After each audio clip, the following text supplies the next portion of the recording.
Now Trump is starting negotiations. Now the Europeans and Zelensky are saying, oh my God.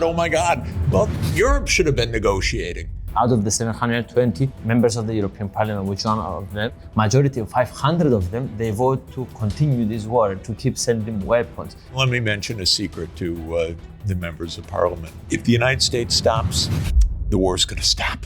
All of this came about because of American arrogance and stupidity. This goes back 30 years. If people really think that this started on February 22nd, 2022, my God, they could understand what it means for my country, the United States, to have been engaged in 100 regime change operations since the end of World War II, 100. In March 2022, the Russians and Ukrainians say, okay, we can settle this on the basis of Ukrainian neutrality. The United States and Britain told Ukraine, don't sign that agreement. Fight on. How should we think about foreign policy as Europe? If Europe acts like 27 individual countries, I'm sorry, it's going to get picked to pieces. How's it going to deal with Russia? How's it going to deal with China? How's it going to deal with the United States, if I could put it quite bluntly? The past ideas of Biden were the unipolar world. The current ideas are we take what we want. If we want Greenland, Canada, Panama, Gaza, we take it. Europe is going to need to have diplomacy. Not delusional diplomacy. Can I call it grown-up diplomacy? Not childish diplomacy, not propaganda-based diplomacy, not slogan-based diplomacy, not Russophobic diplomacy or Sinophobic diplomacy, but real diplomacy. NATO should have been disbanded in 1991 when the Warsaw Pact was disbanded and when the Soviet Union ended. The goal of NATO, of the US, it is to surround Russia. If you look at the Black Sea, you would have Ukraine, Romania, Bulgaria, Turkey, and Georgia completely surrounding Russia. For the United States, this was a game. For Russia, this is core national security. Who do you think is going to win? Who are you? I know a lot of people know you, but introduce yourself. It's interesting to see how you introduce yourself. I'm Jeff Sachs. I'm a professor at Columbia University and have been involved in global affairs and economic development for a long time. So, I'm very excited today because you are not, with your brain, you are not only just giving your opinion, but you recently and for a long time, you are influencing also politics, which is amazing, just with your intellect and your opinion to influence politics around the world without being in big positions in politics. So it's amazing, I'm very excited. But there is a lot of news that we need to talk about. And recently you didn't give talks about the recent news about Ukraine and all this stuff. So how do you see the current state of the negotiations that is happening now without Europe, just with Russia and United States? Explain me everything about this. Well, first, thank God there are negotiations. This war can end. And Europe should have been involved in negotiations with Russia, but it said no. Ukraine should have been involved with negotiations with Russia, but Zelensky actually issued a decree back in October 2022, no negotiations. So there were no negotiations. Now Trump is starting negotiations. Now the Europeans and Zelensky are saying, oh my God. Well, Europe should have been negotiating. My advice to Borrell for years was go to Moscow, go talk. You're the diplomat. Didn't happen because the attitude here was, unfortunately, Russia's the enemy. We must defeat Russia on the battlefield. We must militarize. And so there were no diplomats around. All the people who called themselves diplomats were basically arms salesmen. They weren't engaged in diplomacy. Now we finally have some diplomacy started. It's good. It's crazy to me a lot, like majority, like out of the 700 members of the European Parliament, which one of them, 720, majority of 500 of them, they vote to continue this war, to keep sending weapons. So it's no wonder that they don't want us into negotiation. And I heard let me mention a secret to the members of parliament. If the United States stops, the war is going to stop. The United States has provided the arms, the financing for the armaments, the logistics. The Europeans can talk about continuing the war. I think it's a tragedy if they do, but it's not going to happen, actually. The war will end. What we could do better as Europeans to be more influential in this thing and to play a part of these talks? Well, all of this came about because of American arrogance and stupidity. Sorry to say. This goes back 30 years. I hope some people here understand that. This is not something that Putin started, although that's everybody's line. But if someone actually knows some history, and I do go back with advising Ukraine and Russia and the Soviet Union before that, so I've been involved personally in these issues since 1989. This is U.S. arrogance that goes back to 1992 when the Americans said, we run the world, we're the unipolar, sole, indispensable nation of the world, sole superpower. And then in 1994, Bill Clinton said, okay, we'll expand NATO and it'll just keep going eastward. We told the Soviets we won't move 1 inch eastward, doesn't matter, we're going to do it. We're Americans, we do whatever we want. And Zbig Brzezinski, people here know, they should go back and read his grand chessboard book, 1997, where he lays out Washington policy. He actually has a chapter, What Will Russia Do as NATO expands eastward? And his conclusion is they can't do anything. They'll have to agree to whatever the United States says. So people should learn a little bit of history. They should understand that the United States, their ally, destabilized the nuclear arms control framework in 2002 by unilaterally withdrawing from the anti-ballistic missile treaty. This was the single most destabilizing action by the United States, even more than so many other terrible things, because the nuclear arms framework is the centerpiece of stability with Russia. And the United States unilaterally walked out. The Russians were extraordinarily upset about this.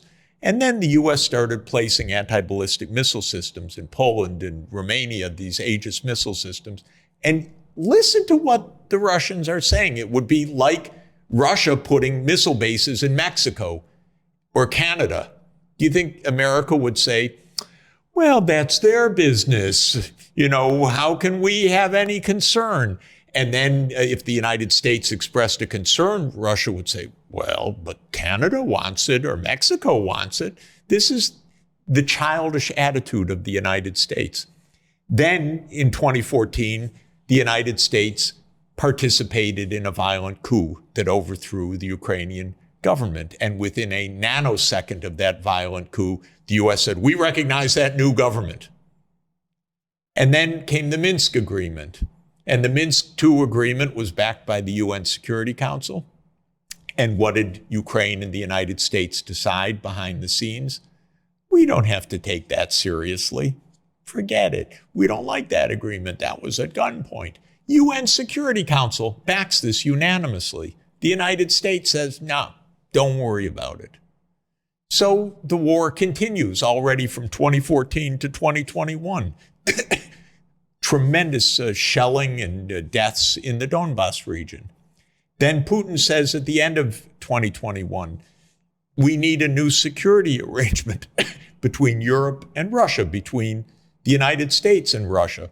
Europe, of course, doesn't act at all because it has no foreign policy other than obeying the United States. The United States tells Putin, no, we don't negotiate over that. Big surprise that the war escalates, huh? And then in March 2022, the Russians and Ukrainians say, okay, we can settle this on the basis of Ukrainian neutrality. So what happens? We know what happens. We know from insiders what happened. The United States and Britain told Ukraine, don't sign that agreement. fight on. This is even the words of one of the biggest bumbling idiots of our modern statesmanship, Boris Johnson, who says Western hegemony depends on this. Are you kidding? Yeah, good. Okay, so negotiations stop. Ukraine leaves the negotiating table. Probably 1 million Ukrainians are dead or gravely wounded since that moment. Zelensky issues a decree because he rules by martial law. We say it's a democracy. He rules by martial law. And by martial law, he issues a decree. No negotiations with Russia. How clever. What about Europe's negotiators? Well, I'm sorry, but Mr. Borrell was not negotiating with Russia. He was warmongering. We're blackmailing. Annalisa Baerbock, foreign minister of Germany. A word of peace? No, we will never negotiate until this moment. Okay, so finally negotiations are started. Maybe Ukraine will be saved by all of this. But the issue here is there's a history to this. If people really think that this started on February 22nd, 2022, my God, they could learn a little bit, that there's a little bit of background to this. They could understand what the U.S. is. They could understand what it means for my country, the United States, to have been engaged in 100 regime change operations since the end of World War II. 100. These are documented. This is, you destabilize regimes, you make coups. This is the game. They might even read the New York Times, which once in a while tells the truth, like the story about the CIA operations all across Ukraine aimed at destabilizing Russia. Is this how we behave as grown-ups in this world? Come on, this is so dangerous. So we shouldn't follow what the US was doing as Europeans? This is basically what you are saying? Of course, Europe should have a foreign policy, but a grown-up foreign policy. A grown-up foreign policy means you actually sit down and discuss your concerns with the other side. You don't just make hate speech or say, you're evil. You are Hitler. That's not negotiating. The idea that, oh, negotiation is appeasement is Hitler, this is the only thing, so never talk to the other side. This is a little primitive in this world. Really primitive. But what's sad, I love Europe, and I am trying desperately for years to say to Europe, the U.S., you're going to put everything in that hand. You don't understand how the U.S. works. I'm sorry to say I was right. Now they're running. Oh my God, how could they do this? And I would say, how could you not understand? Maybe because I'm an American, I've lived through the Vietnam War. I've lived through the Contra Wars. I've lived through the 2 Iraq wars. I lived through the U.S. destabilization of Syria. I've lived through the U.S. destabilization of Libya. I've lived through the U.S. invasion of Afghanistan. I've lived through the U.S. complicity in this massacre underway in Gaza. I've lived through every one of these. What would they like to know? That that's their great ally and shared values and all the rest? No, I'm afraid not. Europe needs a foreign policy. So I'm stupid 24 years old, even though I'm a member of the European Parliament. But can you explain me simply how should we think about foreign policy as Europe? Because we don't really have a common army. This is a bit complex. How we should act as foreign policy, in your opinion, in Europe? Yeah, first of all, it's a complicated, multipolar world with many great powers, not one. So it's not just the United States, but it's also Russia, it's China, it's India, and it should be Europe. Europe is a region of 400, of course, Europe is a region of 450 million people. It's got an economy that is around $20 trillion. It is the center of world culture and civilization, and it has foreign policy needs and risks. And just saying, okay, we let the US take care of all of this is not going to work. How's it going to work if the US invades Greenland? Is that going to work very well? How's it going to work if the United States threatens Europe in countless different ways, which it might? How's it going to work when the US has diplomacy with Russia and Europe does not? Even though Europe and Russia are on the same continent, the United States is thousands of miles away. How's that going to work? So Europe needs to act like Europe. If Europe acts like 27 individual countries, I'm sorry, it's going to get picked to pieces. I'm sorry about that. That, in fact, not only am I sorry about because everyone will disagree, right? Well, everyone will disagree, and yeah, there's Russia, there's the United States doing this demand, there's this one making this demand, there's this one making this demand, internally disarray. How can that be to Europe's advantage? And, you know, as I study American history quite a bit, we had an experience, although it was more than 2 centuries ago. The United States started, as people know, as British colonies. There were 13 of them. Some had been set up by royal charter, some had been set up by migrants, and there were 13 distinct colonies. They united for the purpose of fighting for independence, starting around 1774, 1775, and then the Declaration of Independence in 1776. With French help, they beat the British. Without French help, by the way, no America as an independent country. But with the French help, France being a major power at the time, the British said, okay, have your independence. Treaty was reached in 1781. What happened then was something like the European Union. The 13 formed a kind of union, but it was a confederation, and the governing constitution was called the Articles of Confederation. It was very weak. You needed unanimity. The taxes were only at the state level, not at the federal level. There was no national defense. There was no national treaty making. It's a lot like Europe. You know, you need unanimity on all of these issues. By 1787, 6 years later, kind of miraculously, one leading politician said, we're going to go down the drain.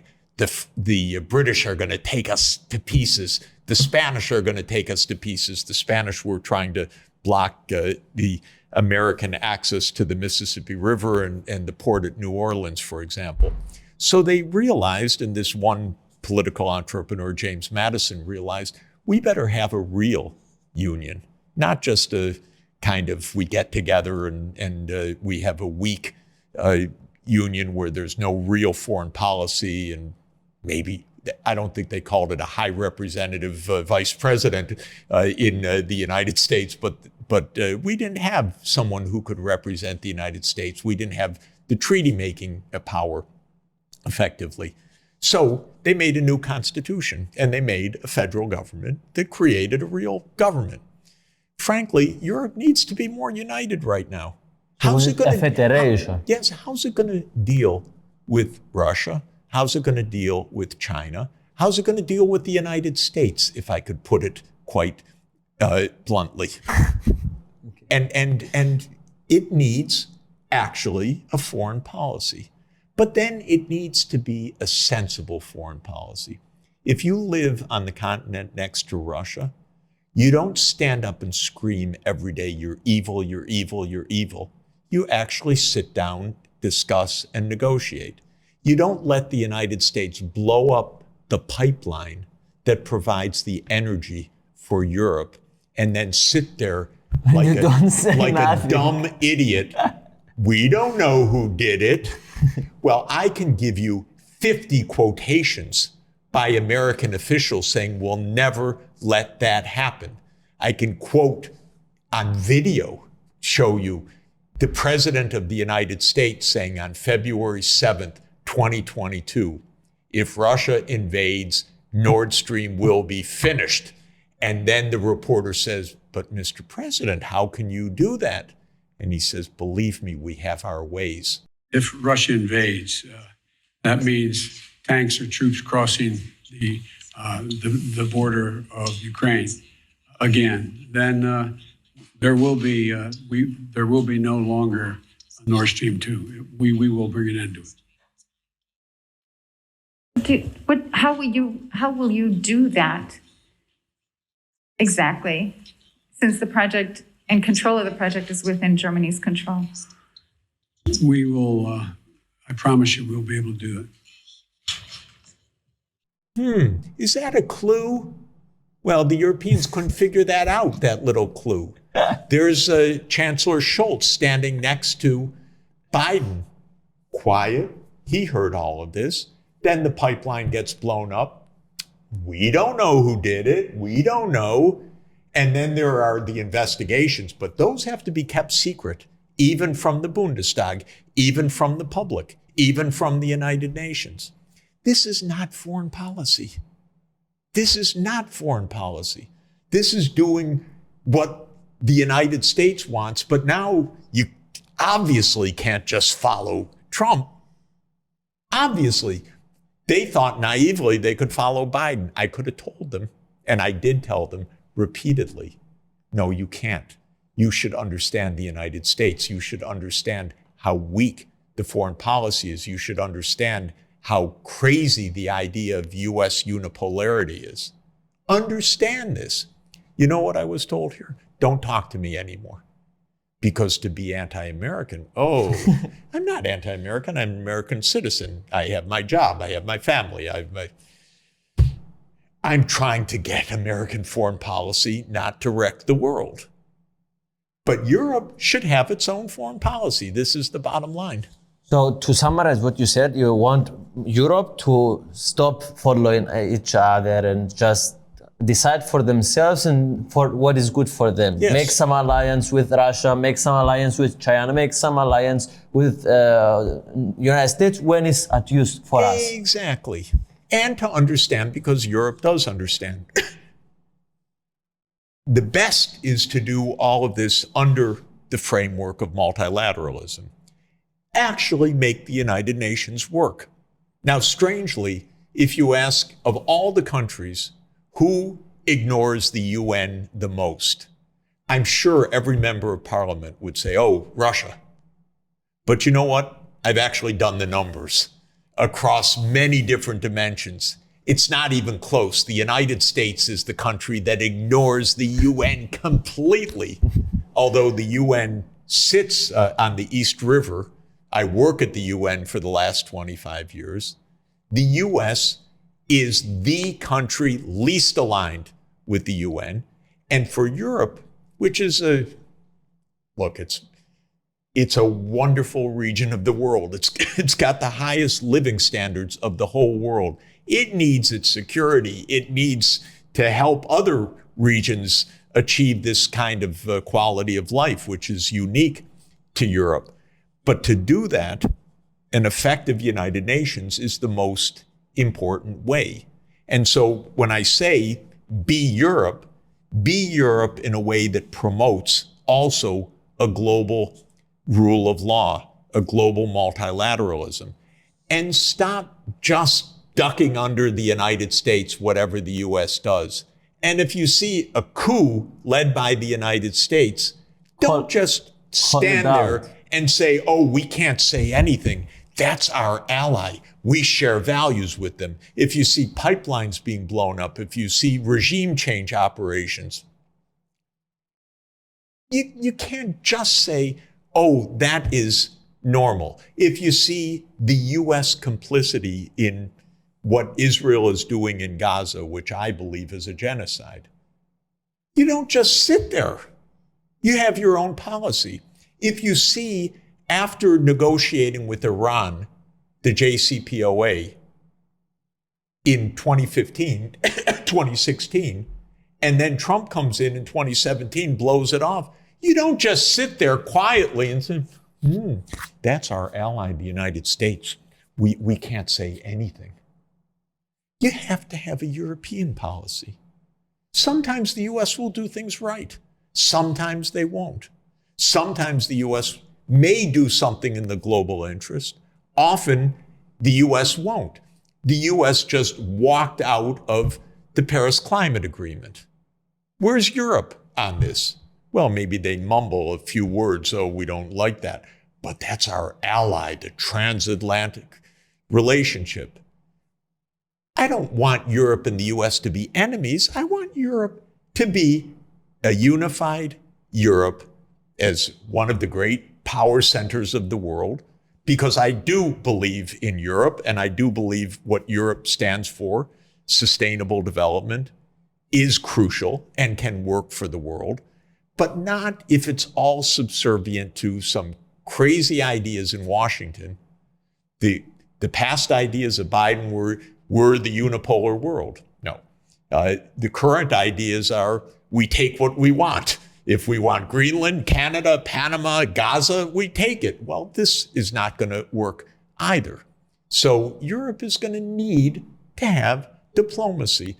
But if the diplomacy is only shouting against Russia, believe me, that's not diplomacy. That's not effective. Not delusional diplomacy. Diplomacy based on ground truth. Can I call it grown-up diplomacy? Not childish diplomacy, not propaganda-based diplomacy, not slogan-based diplomacy, not Russophobic diplomacy or Sinophobic diplomacy, but real diplomacy. I want you spoke about Trump. Did it surprise you and how Trump thinks about his foreign policy in a way? With now, is it true that I see that he's moving away a bit from Europe? He doesn't care that much about all this stuff and he has other priorities. And can you define me what are his priorities from the underlying moves that you see? First of all, Washington is very noisy. Trump is, as an individual, very noisy. Every day, something a little bit different. So I wouldn't say that this is a deep strategy. But it's an exciting time for politics. Well, it's a very interesting time to watch. It's showmanship and it's 24/7 media and so forth, but it's a little unstable. And Washington itself is very divided because we have a deep state, we have a CIA, we have a Pentagon, we have a military-industrial complex. They don't like some of this they like, and so on. So there are lots of contradictions. It's not a simple narrative. But the most basic points of Trump, I think, are the following.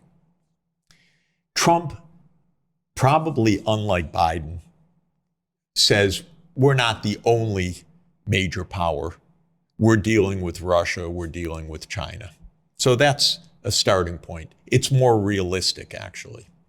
But there's a certain unrealism about it as well. Trump is probably thinking, okay, I'll make peace with Russia so that we can be more effective in making war with China. So I don't see all the goodwill so far. And it's very risky because there's a lot of anti-China emotion in Washington because that also plays into the American arrogance. The whole idea of America... It was exciting to see deep-seek fear, that they're afraid so much of China. No, but the whole idea of America is American exceptionalism. And this manifests in a number of ways, but the basic idea is, for that mentality, America is number one. And so China's the biggest affront to that, more than Russia. So part of what's going on with Russia is we normalize with Russia so that we can focus on China, but not in the right way, but in a dangerous way. So it's not, you're afraid. It's not all a safe world right now. Second thing is there are three big hotspots in the geopolitical world. There are other hotspots like Sudan or Democratic Republic of Congo, which are major conflicts, but not geopolitical in quite the same way. So the three big geopolitical conflicts are the U.S. war with Russia in Ukraine, because that's a U.S.-Russia war. That's a war over NATO enlargement fundamentally. The second is the war in the Middle East, which is basically Israel's war to crush the Palestinian people forever. That's the basic idea. And the U.S. has sided with that for decades because the U.S. is in the hands of the Israel lobby to a very weird, really weird, and very discouraging extent. The third conflict is the U.S.-China competition. What's that about? China's not doing anything bad to the U.S. It's not invading the U.S. It's not threatening the U.S. It's just too big.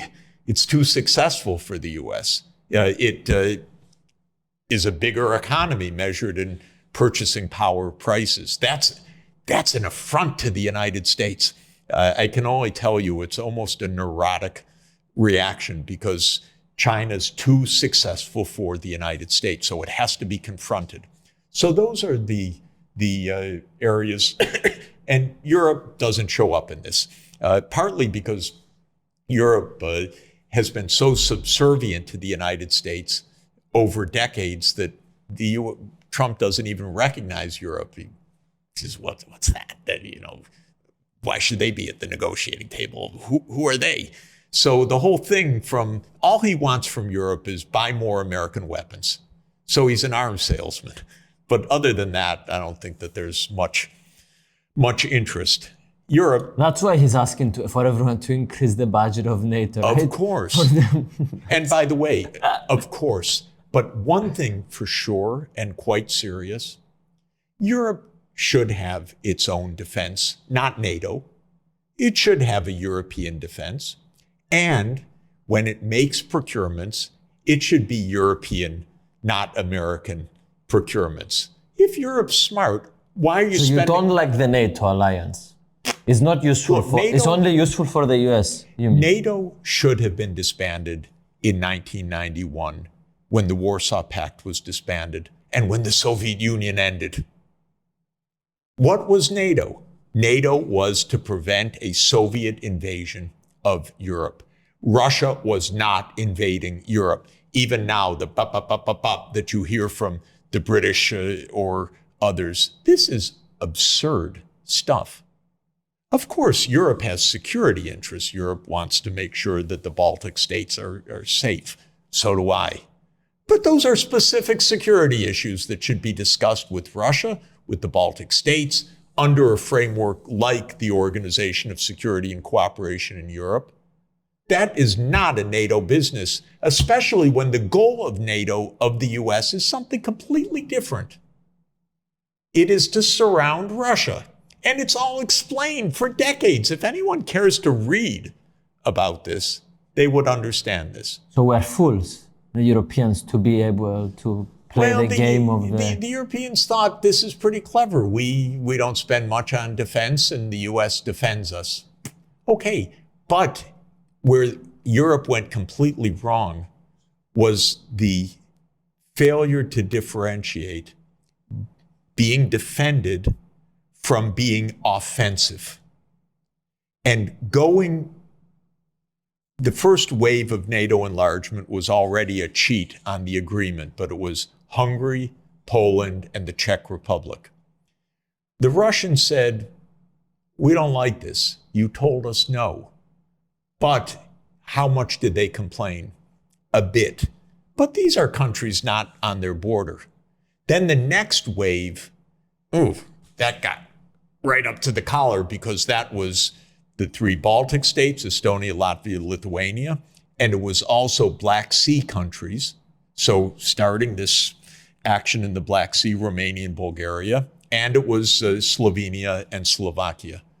And the Russians said, you're getting awfully close. You promised you wouldn't do this. And in 2007, Putin made a famous speech at the Munich Security Conference. He said, don't go any farther. Stop.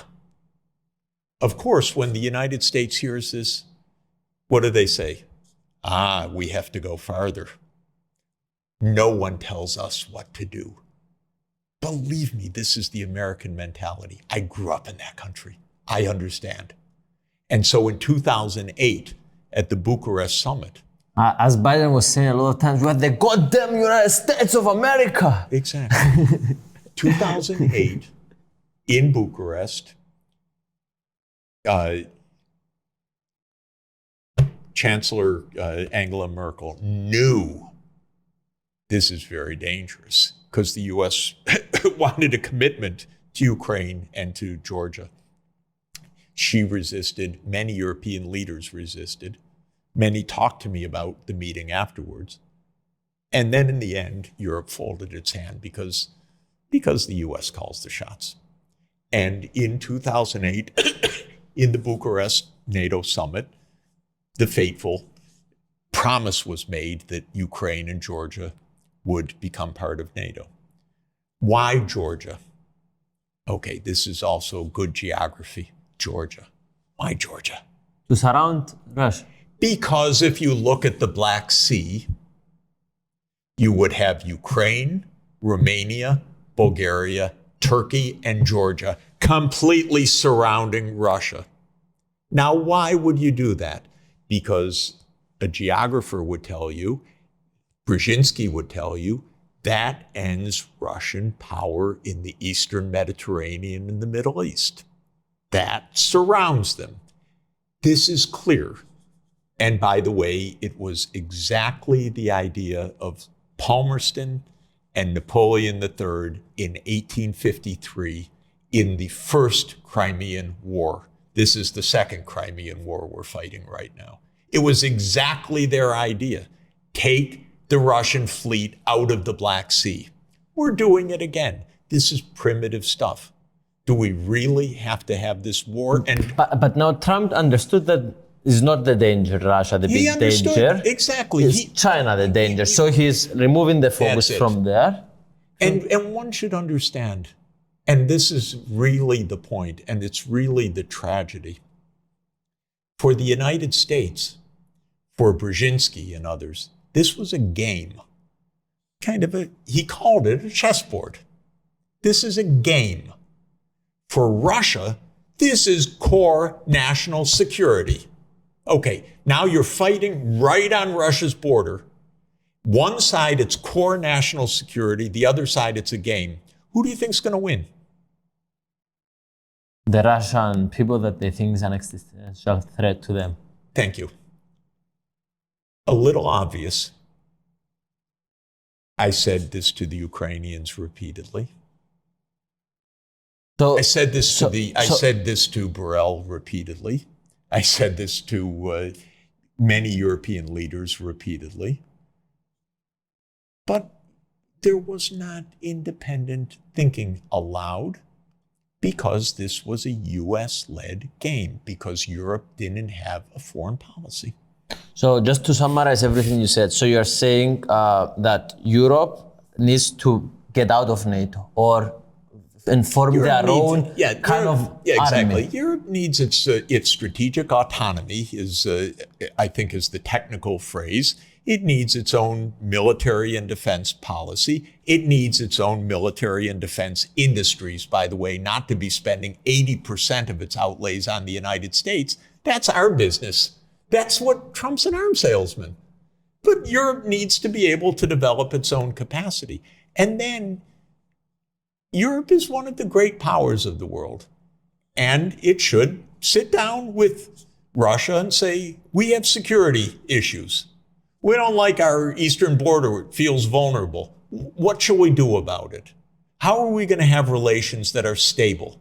Because for Russia, it's also an issue positive to have stable relations.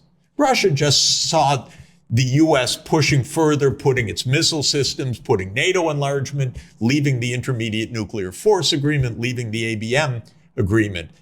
Europe wouldn't acknowledge any of those provocations because the only word you could use in Europe is unprovoked. So if Europe is grown up in this, if I could use the expression, and Europe is 2,000 years old, and the United States 200 years old, so Europe really should be 10 times more grown up, than the United States. It should act as Europe, and it should negotiate with Russia. It should negotiate with China. It should negotiate with the United States. It should promote multilateralism and the United Nations. It should have its military defense, no doubt about it, but it shouldn't farm it out to the United States. I'm a bit afraid of what you're saying because we are stupid, and it's proven that we are stupid, and we are going as a double-edged sword to have an army and to use it in the wrong way. By the way, Europe is not stupid. Europe, our first of all, leaders, it has a very bad habit of fighting inside Europe. That is fighting inside Europe, meaning too many wars inside Europe. Since the fall of the Western Roman Empire in 476, it's been pretty fragmented, nonstop war. So there was 100 years of relative peace, partly based on European imperialism outside of Europe. But since 1945, the best peace, real peace. And Europe now should take that, strengthen the European institutions, not weaken them, but also understand that in our world today, you need a strong and independent Europe, which is reflecting European security issues. I don't say that the issues with Russia are non-existent. If I were the Baltic states, I'd be worried. But Russia invading France, I don't think so. Russia invading Western Europe, no way. So there are real issues. And the real issues are, how do we make sure that this boundary is not a conflict line, but a proper line, a mutually respectful one? Well, to my mind, frankly, you wouldn't freeze $300 billion of Russian assets in Belgium, in Euroclear. You wouldn't taunt Russia every single day as if there weren't other reasons for all of this. You would say that, okay, we understand you had reasons for all of this, and many of them legitimate. We have our fears. Now, how do we work this out? Because whatever happens, we're sharing this continent together. And maybe we go back and revisit the concept of collective security in the OSCE, which to my mind is a hugely, hugely beneficial idea, much better than the NATO us versus them idea.